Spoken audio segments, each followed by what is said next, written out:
How are things there? I know it's not. I wanted to say not bad, but it is bad, but not maybe the worst it can be. So we are on a soft lockdown right now, but before Christmas, the government decided to open the shopping malls, and that's not a good decision, I would say. So there are queues all over the place, and it's how it is. But I'm staying at home. Most people are really. And where are you now? In Chicago, New York? Chicago. Okay. And how is it there? It's bad. Okay. Are you on the lockdown? Or? Suggested. They're not. It's not like mandated, which it really should be. Because it's just going to get with Christmas, like you said, it's just going to get worse. It's going to be. Yeah. Definitely. Because they have like a different regulation for each state. Yeah, they do, which is okay. Not wise at all. Yeah, well, sure. Okay. That's our. Can you travel between states? You can. Some states you have to quarantine if you go to. Okay. And I think we are already live, so we can start. I will just make a short introduction in Polish for the people that are currently watching us. Dobry wieczór, witam na swoistej dogrywce do festiwalu filmów i gier w Łodzi, który nie odbywa się tak naprawdę aktualnie w Łodzi, tylko w cyberprzestrzeni, dlatego mamy dopisek Cyber Edition. Dzisiaj gościmy i tutaj używam liczby mnogiej, ponieważ wy również możecie z naszym gościem porozmawiać za pośrednictwem specjalnego czata na naszej stronie, który zapewne macie teraz przed sobą.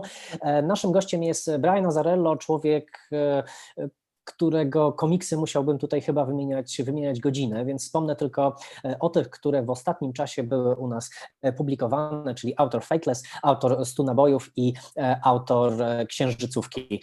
Brian, thanks for doing that, and it's great to have you here with us. Oh, it's my pleasure. Yeah. We have been just talking about the pandemic, these on and off lockdowns, but I was wondering if it changed much your daily itinerary. No. Not at all. Well, other than not being able to go places later in the day, but as far as like my daily like itinerary, no. I wake up, I read the papers, take a shower, get to work. And so work-wise, it didn't change a thing? No, it didn't change a thing. Other than, I used to do a lot of traveling, so I would be working a lot in hotels, but now I'm just working here. So did you have any effect on your, workload or creativity at all? No, not at all. I'm trying to avoid it, I guess. Creatively, I'm trying to avoid it. I don't know if I have anything to say, and I think everybody's going to have something to say, so I don't need to add to the noise about it. To be honest, I'm wondering if people will start writing comics about pandemic, really. Putting some, I don't know, DC/Marvel superheroes in that kind of situation. That would be interesting, maybe. So what do? You tell a story where Spider-Man stays home, right? Oh, that would be actually a great starting point, I'd say. And I think we can agree that you are a very, very prolific writer, and during your career you have done almost everything there is. I mean, you did Batman, Superman, Wonder Woman, crime, and horror stories, and many other things. So how to recognize that the idea that comes to you is the right one, to differentiate a good idea from a bad one? It's not. I don't think there are bad ideas. There's bad execution of ideas. It's.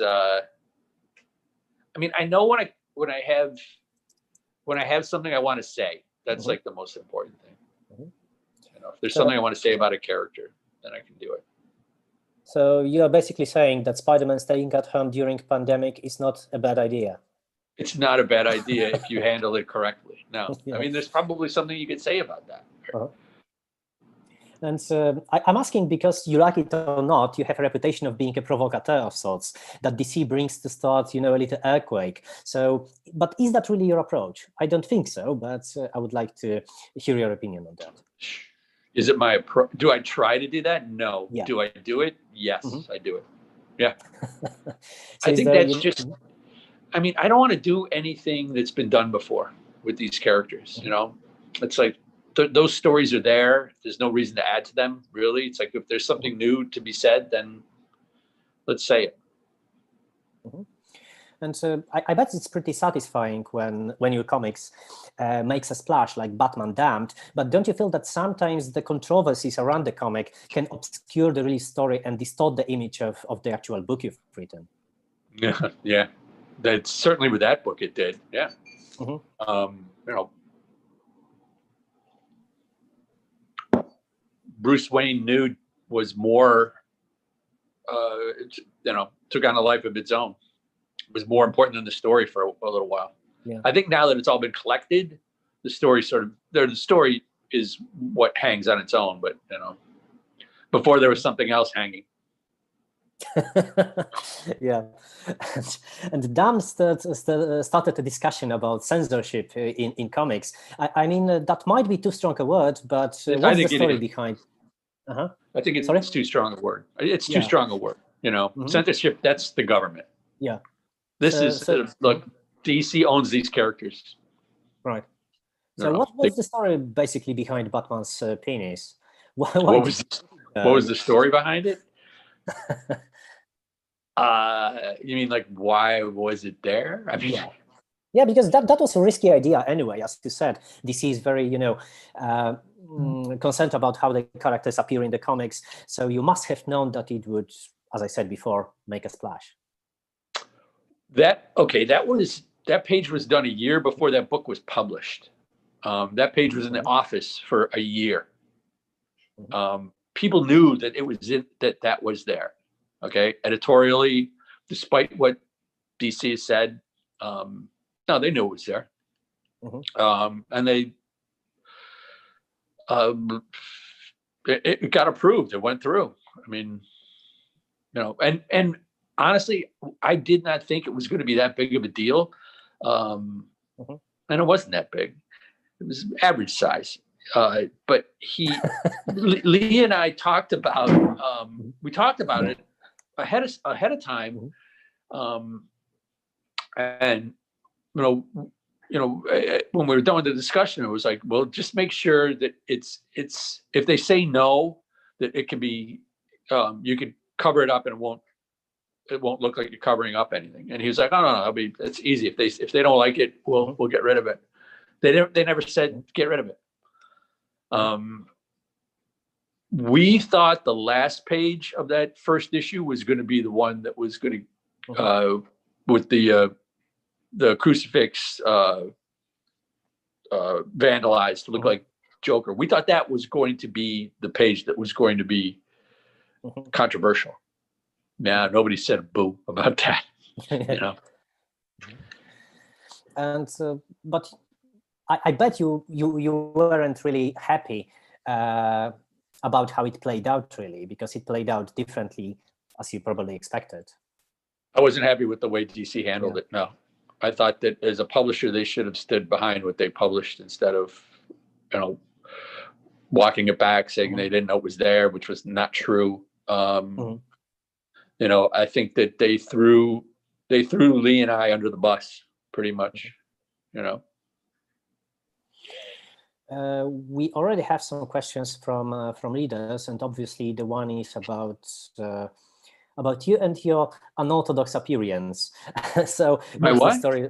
Your unorthodox appearance today, because you don't have your beard. So one reader now is asking about it. Why you don't have it? I don't have it because it was a victim of the pandemic. Putting a mask on, it would go like up here, and I just got tired of that, so I just shaved it all off. That's it. And the second question I see from Adam is, if you are planning to work with Simon Bisley in the future. We talk. There's something maybe we'll do again. Okay. Last time I was with Simon was in it was a little over a year ago. We were in Ecuador, and we have a story we'd like to do. So yeah. Okay, so that's good. That's not a no. maybe Yeah. it's always better than a no. I've been wondering, when you start writing, what's first, the character, and then you think about the story that would be the best for him or her, or the story itself, and then you adapt it for a character, if that makes any sense at all? No, I know what you're saying. Usually, if it's a character that, like a company-owned character, the character comes first. Like, I'll get asked if I have any interest in doing something, and I'll be like, I don't have anything to say about that character. So I usually say no, but then I start thinking about it, and sometimes something will come to me about it, about a character. And do you outline your stories? Yeah. First, I have an ending. Oh, okay. Yeah. That's interesting, because I was wondering what kind of writer you are. Are you like a tyrant that conjures a really detailed scripts, or do you offer people you work with lots of artistic freedom? Oh, tons of freedom. No, I'm not a tyrant. No. No, I find doing art direction, I don't like to do it. I would rather just write the dialogue and just hand somebody, like a play, but it doesn't work that way in comics. So I have to do the art direction. So it's very, very sparse. But and I think that's come from actually two different directions. One, I don't like I come from an artistic background, so I don't want to tell an artist what to do. I think an artist should have the freedom to do what they want to do. It's and to interpret the script. I mean, that we're collaborators, so they have to bring as much as I do to it. Actually, I think that the artist is, if we're going to use something like as a film analogy, the artist is the director. I'm more of a producer. And have you ever tried to, drawing yourself? Yeah, I went to arts. I have a Bachelor of Fine Arts. I'm really? A painter and a printmaking major. Yeah. So why don't you do your own comics? The sequential aspect of comics is not something that I'm interested in drawing. Okay, I see. Yeah. Because when I talked to for the festival, when I talked to Bill Sienkiewicz, he told me that it's simply too much work to do both. And when you work for mainstream publishers like DC and Marvel, that's impossible to pull off, because you have to simply not enough time to do that. Yeah, if you're doing a monthly book, there's no time to do that. Yeah. And do you have to, as a comics writer, specifically speaking, superhero comics writer, to immerse yourself in that world completely, to constantly follow what's going on the market? I have no idea. No. No, I don't. And I think that's good for me. I don't think my stuff gets very, the stories I write are very, there's not a lot of fan service going on in them. There's not a lot of Easter eggs or that kind of stuff to things that have happened before, because I don't know it. And I would much prefer to have what I'm doing stand alone. Okay. And we have some new questions from the readers. The first one is if you would be interested in writing any TV shows, and if there is any possibility of you working for film on television. I've done it. So there's always a possibility. There might be some things coming up. But it's not I don't have that ambition. I know there's a lot of people in comics that do that, they want to move into TV and or film. I'll do it, but it's not anything that I'm like trying to do. And I think I remember there were some rumors about 100 Bullets film or TV series. I don't remember, some time ago. And is it still on or not really? Oh, it's on. It's on. Right now it's in film. I think they're trying to move it to TV, but we'll see. I don't know. I'm not involved. Okay. And another one from a reader. If hopefully the pandemic is over next year, will you come to Poland together with, again, Simon Bisley, to meet people in Łódź in person? Yeah. Oh, yeah. Of course. No, I love Poland. I love that show. I have a really really good time when I'm there. Here I think in Poland, the fans are great. Here in Poland, we love when people praise our country. So go on. Well, okay. No, I mean, I like it. The last time I was there, after the festival, I went to Warsaw for about a week, and I hadn't really spent any time there. I really liked that too. Spent some time with the Polish publisher, who's a great guy.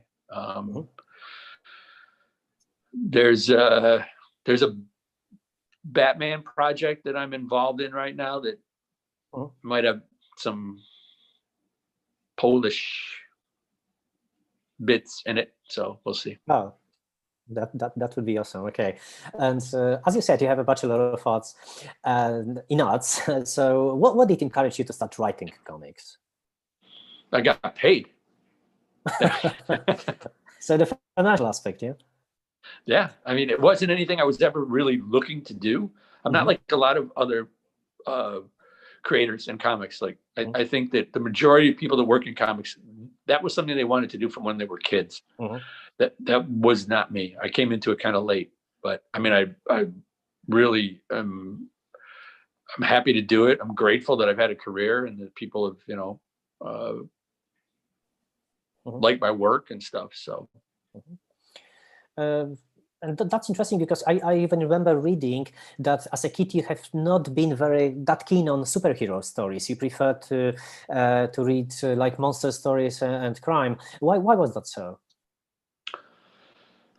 I don't know. I just liked. Well, I've always liked or been drawn from like a kid. I was drawn to monsters, like the Universal monsters, Wolfman, and that kind of stuff. I just like those movies and those stories. And then the comics, I like the monster comics a lot. And then I like the war comics too. But I like the war comics mostly because of the art. That like Joe Kubert and Russ Heath, the art was something that I was really drawn to. And I'm not sure if that's true, but I think I read an interview where you said that before taking over Wonder Woman in 2011, I think you didn't really know much about the character. Is that right? That's right. Yeah. So how did you pull it off? How did you write these comics? How did I pull it off? I assume, I assume that there is a certain, requirement to have a background knowledge on the character you are writing about. I had, once I took that gig, then I started to read some, but I didn't read a lot. I didn't want to get too referential to things. I wanted to do something new that hadn't been done with a character before. So no invisible jet. No invisible jet. Yeah. And but you also added a like strong supporting cast that she hardly ever had in previous iterations. So what prompted you to change that? I think that was something that character needed. A real strong supporting cast. I think every other character that's big and been around for a while has something like that. I mean, she had Etta Candy and Steve, not Steve Rogers. What's his name? That's Captain America. What's her boyfriend's name? Steve. Oh God, I don't remember.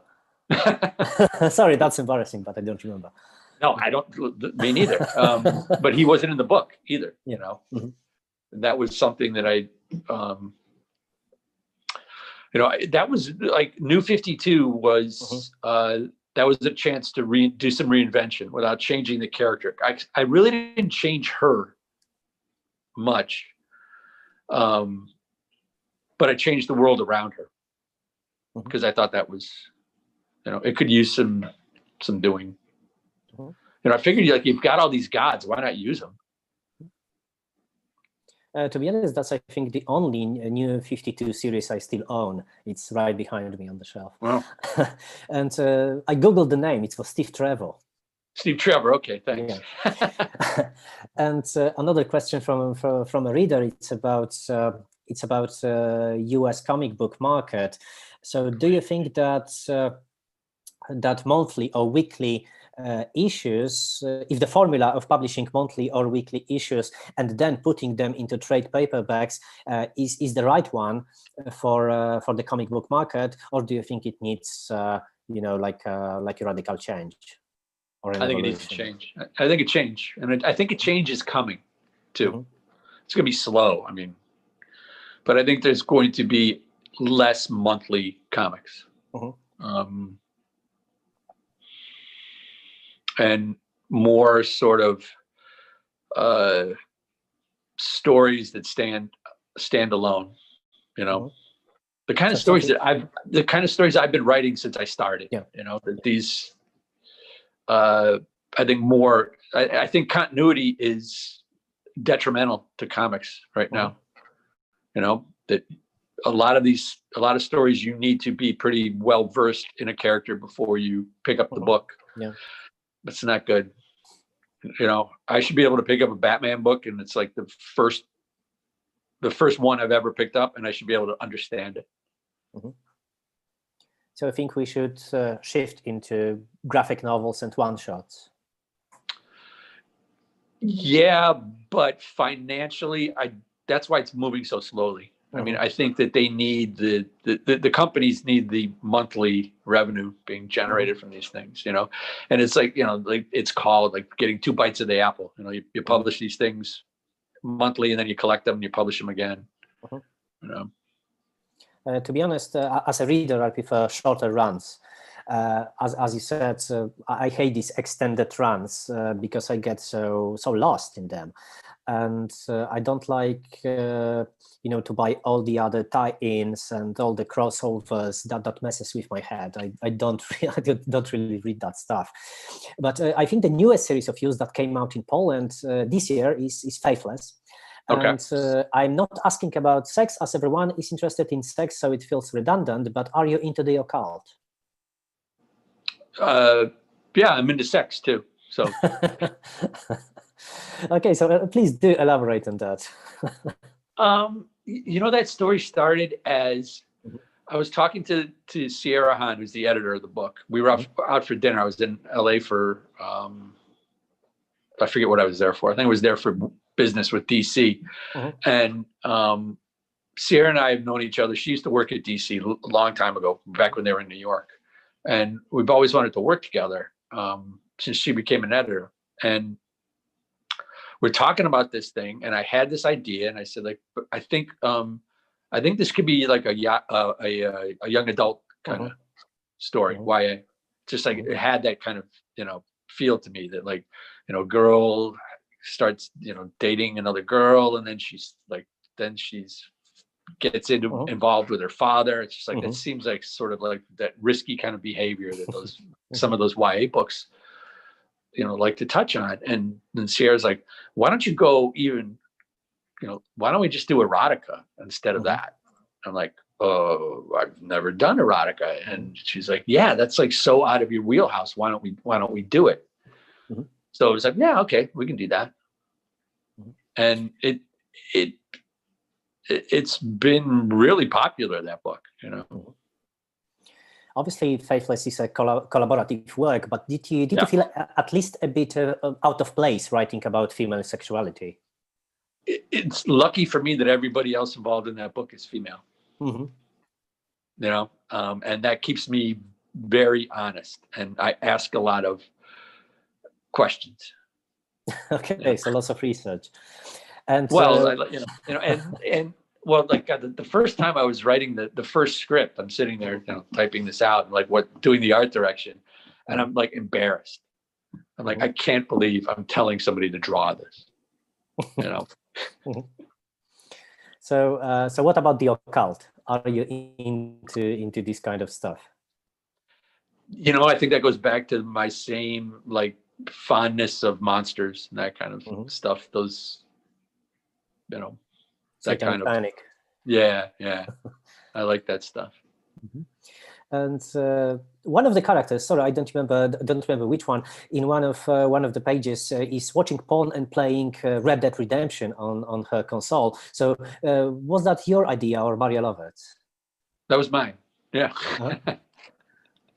Are you a fan? Multitasking. Am I a fan of porn or Red Dead? Or Red Dead Redemption. I don't play games, so Okay. I guess that makes me a fan of porn. Okay, and no, I thought that might be your idea. I mean, to put Red Dead Redemption there because you wrote Western, you wrote Love. Yes. So, yeah. And another one from a reader. It's again about the comic book market and about digital comics. If on American market there is a tendency of raising popularity of digital comics and people turning their backs from paper, or not really? Is it something that can bring a revolution? I don't think so, but I might be the wrong person to ask. I think that like digital comics, they've sort of hit their mark as far as how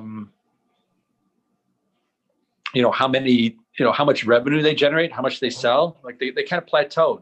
I think comics, the experience of reading comics is to hold it and to have the paper. I think that like digital comics are almost like a facsimile of comics. But again, I didn't grow up with a phone or a smartphone in my hand. I don't know. There's generations that's the way that they read. But then Amazon still sells tons of books. So. And there is another one that I want to ask about the television again. If you follow any TV shows, I mean, that are based on comics, if you have any favorite ones that are based on comics? Yeah. No. I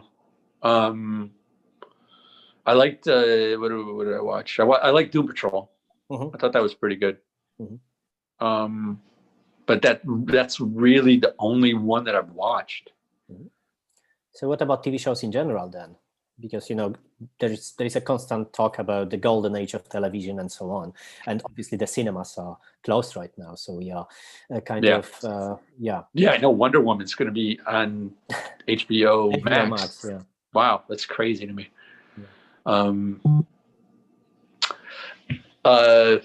Let's see. I guess. What do I watch? What do I watch lately? I watched Mandalorian last night. I like that show.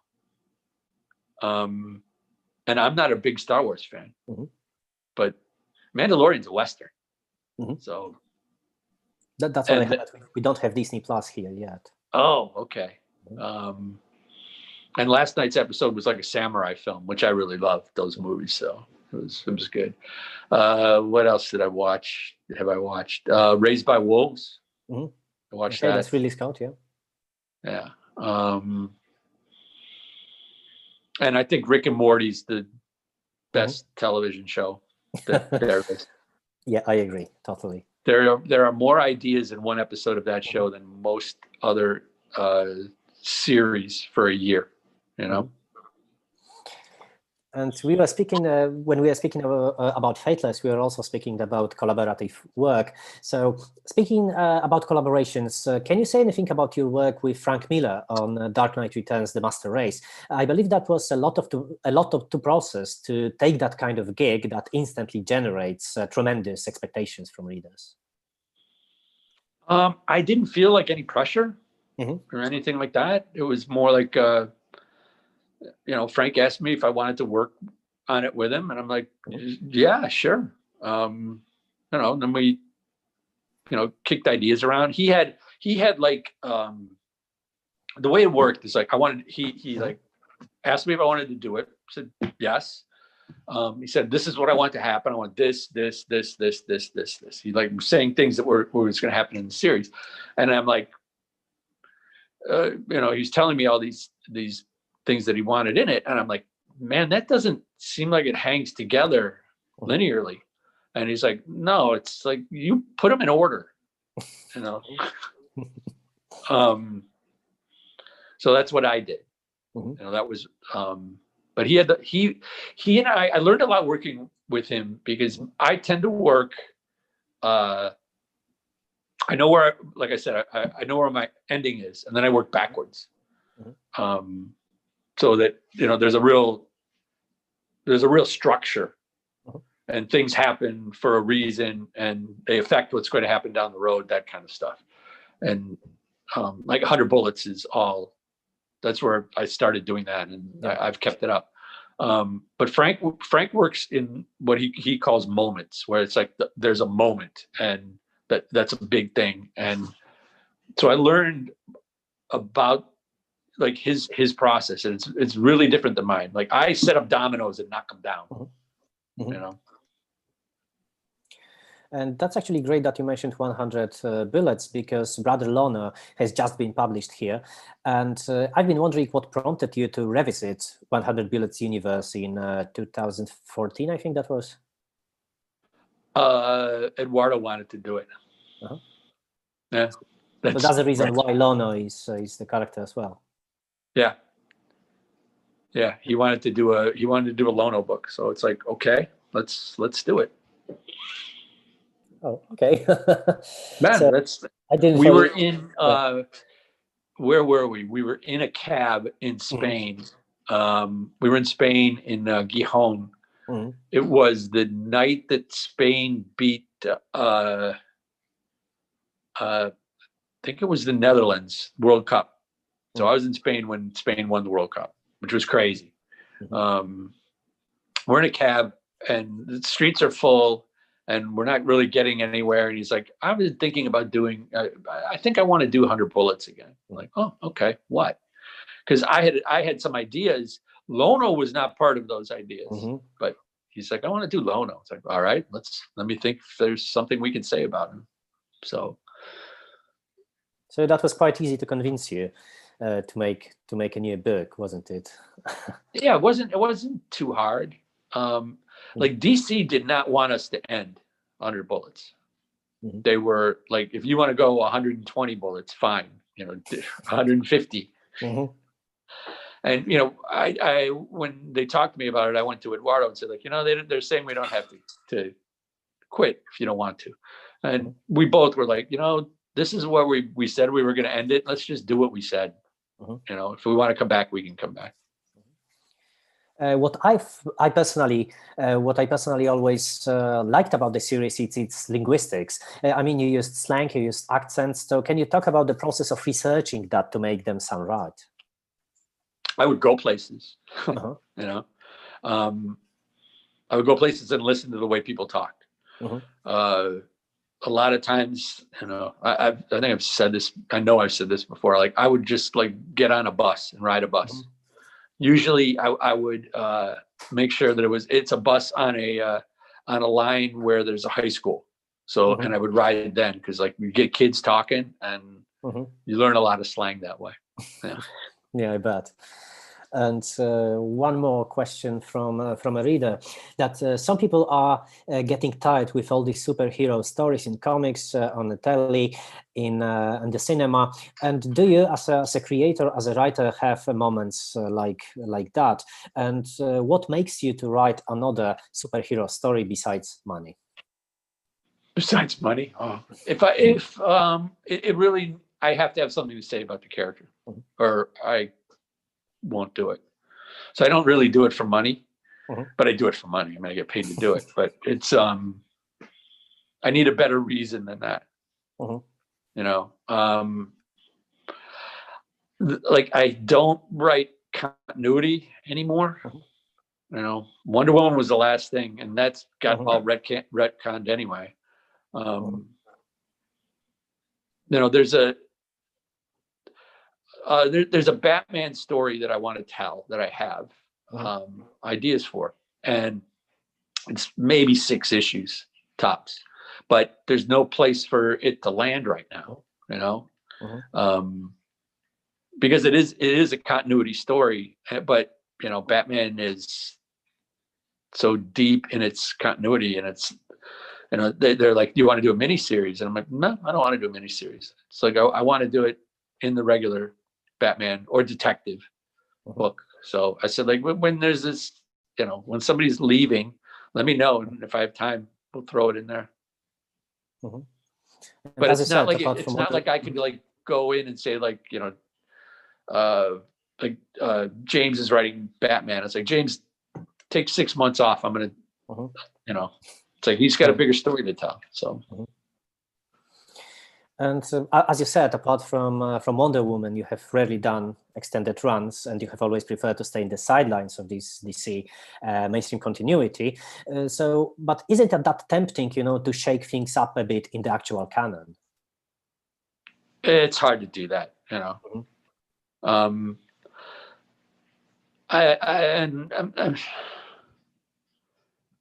don't know. I shook things up with Wonder Woman, but then they got shook back to whatever they were before. Yeah.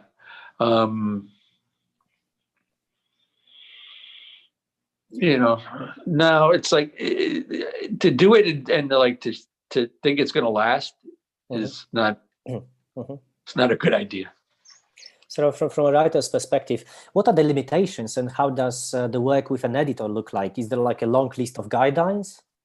What you can do or what you cannot do? Let's see. No. No. I'll tell you what you can't do. You can't have Bruce Wayne nude. You cannot do that. And DC Black Label is kind of an heir to Vertigo. So can we count on you coming back with another comics under Black Label?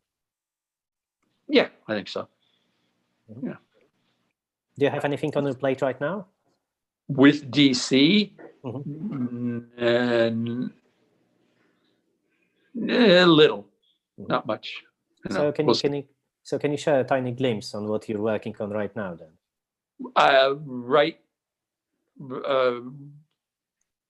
Right now, I'm in the midst of a short Batman story with Lee Bermejo. Okay, so that's what you mentioned before, yeah. Yeah. And another question from Rafał. Which of your scripts do you like the best, and which of the characters that you have written about you like the best? You mean like company-owned characters? I don't know. Probably, yeah. God.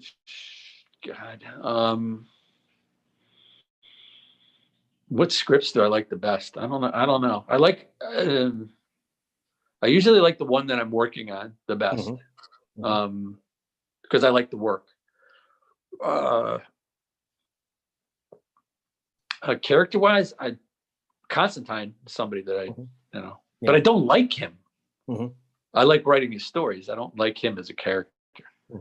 I'm not a fan of these characters. I've only worked on a character once that I was a fan of, and I don't want to do that again. I think I'm too nice. So who was that? Sergeant Rock. I was too nice to Sergeant Rock. Okay. And you almost exclusively work with DC, but have you ever been tempted to do something more for Marvel, as I really liked both Banner and Cage? I would like to do the Fantastic Four. Yeah, I have an idea for a Fantastic Four story.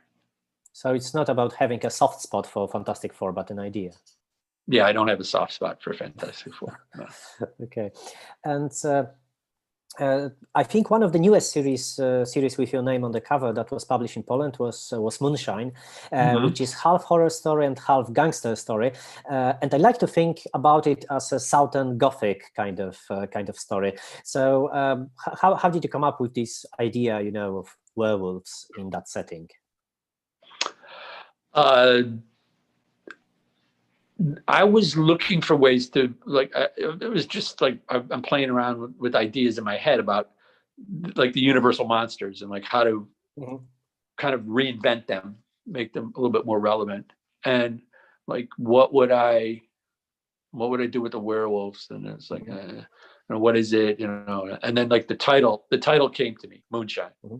And then the story just, fell into place. And I was like, why hasn't anybody thought of this before? And it was one of those kind of things. So this time it didn't really start with the ending, but with the title. That started with the ending. I mean, that started with the title. Then I know the ending. I'm working on the ending now. We're doing the last story arc. Eduardo and I were in the midst of that. But it was, it's gangsters and it's werewolves and it's alcoholism, or an alcoholic. So it's about blacking out. And another one from a reader, from Jarek. Do you have any plans to do a comic book with Sean Murphy? No, but I think Sean's great. I would love to work with him. But he's doing that Batman, that White Knight stuff. So I mean, he writes for himself. He doesn't need me. And you are known for being like a villain writer. So is that a label that you are comfortable with? Sure. Call me whatever you want. I don't give a damn. and is that part of the reason that you don't really like to write about the characters you actually like? Well, I think the villains are more interesting. I understand their motivations a lot. A lot. They're much more clear to me. Dressing up like a bat and going outside to fight crime, I don't understand that. Robbing a bank, I get it. There's money there. And you actually said once that you identify yourself with Lex Luthor. Is that right? I don't know if I identify with him. I agree with him. I agree. What we wrote in that book, Lee and I did, I totally understand Luthor's point of view. Yes, Superman's an alien. But there is also, I think, a long way from understanding someone's action and condoning them. Right. Like Luthor is not, he doesn't think he's doing any, at least the Luthor that I wrote and the Luthor that, like, I'm not the purple suit Luthor guy. I'm more of the, like, Luthor's a genius and, he sees potential in humanity and he sees a threat in Superman. He's the hero of his own story. Sure. And I can see two more questions that are actually pretty interesting. From Wojciech, that Brian, you mentioned that you always begin with the ending and then you write the rest. But have you ever did some, corrections or alterations to the ending you had in mind? Maybe subtly, not big. It's like, if I'm working backwards and I know the ending, I'm already seeding what the ending is going to be. So I really, by the time I get there, I'm locked in because I've told you what the ending was many, many issues ago. Like when we did Wonder Woman, it was for 30 some issues. When I pitched that idea, it was for 30 issues or whatever. It was for 3 years. I said, like, I'll do this, that she'll be at the end. She'll be here at the end of the first year, here at the end of the second year, here at the end of the third year. And then you can take her and do whatever you want. And there is another one from Wojciech. Would you ever like to come back to Thomas Wayne as Batman and Martha Wayne as Joker, or is it like you've already told the full story? I think we told their full story. They did that did really well, that story, and we were offered the chance to continue it, but I said, like, there's nothing left. That story's over. I hear he's still around though, right? Yes, he is. Yeah. But I don't have any. I mean, I said everything there is to say for me anyway about that character, and it wasn't just the character; it was the relationship between the two of them. And another one, we have more and more questions coming. do you read any European comics, not necessarily mainstream ones, maybe something from a smaller publishing houses, or do you have any favorite European writer or an artist? Boy, I have a lot. When I go to Europe, I always bring back books. I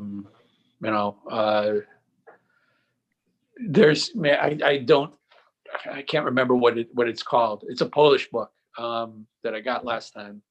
And I've been following. It's like wrestling comics. Okay. I love the art. Retros, I think. Yeah. It's really good. I like it. There's a lot of French stuff too that I like, and Italian.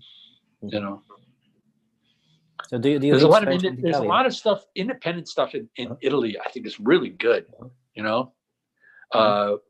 More so, I think the French stuff's very mainstream and really high production. Like, oh my God, those books are beautiful.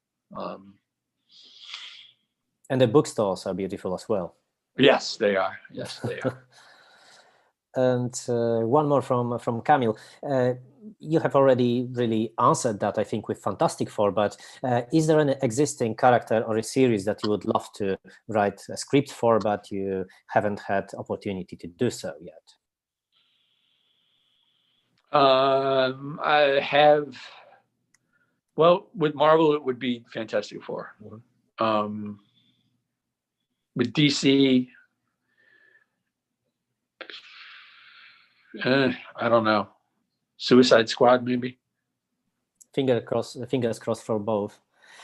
And my final question would be, because our time is almost up, my final question would be, what do you miss about Poland the most, apart from people?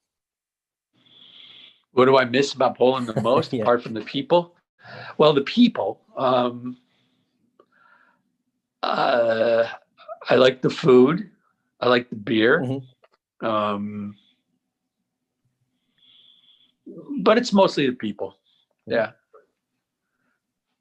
So hopefully you will be able to come to Poland next year. I would love to speak to you in person once again. So Brian, thank you for your time. Thank you for doing this. And good luck with your Batman story. I can't wait to read it. And have a great day. Dziękuję również Państwu za udział. Miłego wieczoru. That it?